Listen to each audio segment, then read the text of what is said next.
The first step in making a book safe is choosing the right book. I chose this book because it's decorative and I feel like it won't look out of place no matter where I put it, whether that's a table or a shelf.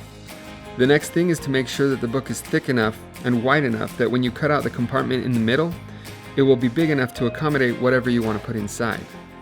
For the next step, you're going to need glue. I chose Mod Podge because it holds strong and dries clear. Next, use a piece of parchment paper to separate the front of the book from the pages that will be glued together. Use a paintbrush to apply the Mod Podge to the sides of the pages. Make sure and apply plenty of glue so that the pages are strong. You may want to do several coats. On this book, I did 3.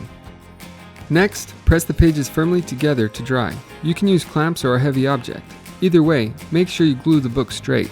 The next step is to mark 3/4 of an inch along all sides of the page. 3/4 of an inch makes sure that the book will stay strong. I don't recommend going below that in normal circumstances, but since this book has a strong spine and I want a larger cavity, I'm going to leave a smaller space. I want my inside compartment to have rounded corners, so I'm using a bottle cap to help me mark that. Now that I'm done marking, it's time to start cutting. I'm going to use a razor blade because it's more sturdy, though you could also use an X-Acto knife.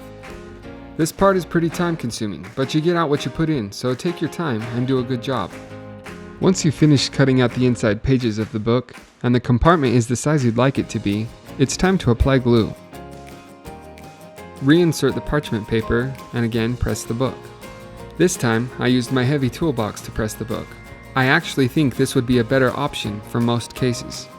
As a decorative option, you can use one of the pages that you cut out as the bottom of the compartment. Just glue it in and make sure it dries flat. Your book safe is now ready, and you can hide your most prized possessions in plain sight.